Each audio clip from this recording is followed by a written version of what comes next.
દેશના એક અતિ ગૌરવભર્યા પર્વ 26મી જાન્યુઆરી ગણતંત્ર દિવસની ઉજવણી કરવા માટે એકત્રિત થયા છીએ। આ પવિત્ર દિવસે હું આપ સૌને ગણતંત્ર દિવસની હાર્દિક શુભેચ્છાઓ પાઠવું છું। 26મી જાન્યુઆરી ભારતનો એક મહત્વપૂર્ણ દિવસ છે, જેને આપણે ગણતંત્ર દિવસ તરીકે ઉજવીએ છીએ। આ દિવસે 1950માં ભારતનું બંધારણ અમલમાં આવ્યું હતું અને દેશ એક સાર્વભૌમ ધર્મનિરપેક્ષ લોકશાહી પ્રજાસત્તાક બન્યો હતો। મિત્રો, 26મી જાન્યુઆરી 1950ના રોજ આપણો દેશ ભારત સત્તાવાર રીતે ગણતંત્ર બન્યો। આ દિવસે આપણું સંવિધાન અમલમાં આવ્યું। આ સંવિધાન ડોક્ટર ભીમરાવ આંબેડકરના નેતૃત્વમાં રચાયું હતું। સંવિધાન આપણને સ્વતંત્રતા, સમાનતા, ન્યાય અને ભાઈચારો જેવા મૂલ્યો આપે છે। 26મી જાન્યુઆરીનું મહત્વ એટલા માટે પણ વિશેષ છે કારણ કે 1930માં આ જ દિવસે સ્વરાજ્યની ઘોષણા કરવામાં આવી હતી। આ દિવસે આપણને આપણા સ્વાતંત્ર્ય સેનાનીઓના સંઘર્ષ અને બલિદાનોની યાદ અપાવે છે।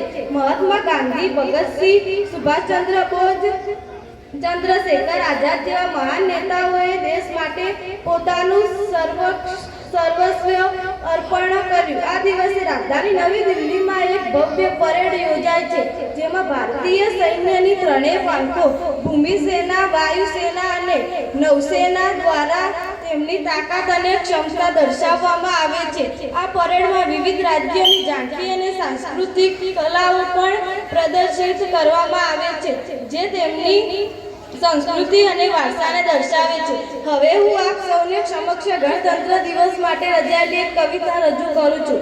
વીરોની આ પવિત્ર ધરતી બલિદાનોથી પાવન બની સ્વતંત્રતાનો શ્વાસ લઈએ એવી ભારત માતા અમારી। વિવિધ ભાષા, ધર્મ, સંસ્કૃતિ પણ એકતામાં બંધાય છે। ગંગા, યમુના, કાવેરી દેશ પ્રેમ સંગે વહે છે। તિરંગો ઊંચે લહેરાવવા શૂરવીરોનું માન વધારે સારા નાગરિક બનને આપણે નવ ભારતનું સ્વપ્ન સજાવીએ।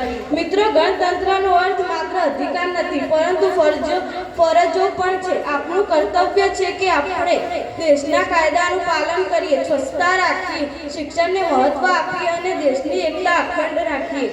ગણતંત્ર દિવસ એ ભારતની સ્વતંત્રતા અને લોકશાહીની જીતનો દિવસ છે, જે દિવસે આપણે આપણા દેશની એકતા અને અખંડિતતા માટે શહીદ થયેલા વીર જવાનોને શ્રદ્ધાંજલિ આપીએ છીએ।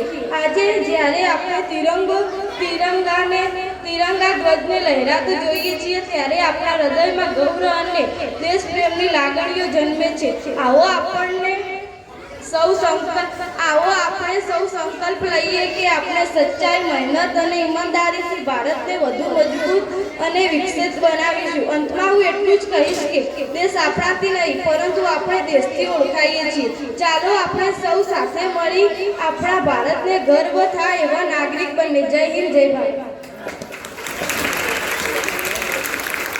અસ્મિતા અમૃતજી ઠાકોર, ધોરણ 5, પોતાના શબ્દમાં રજૂ કરશે।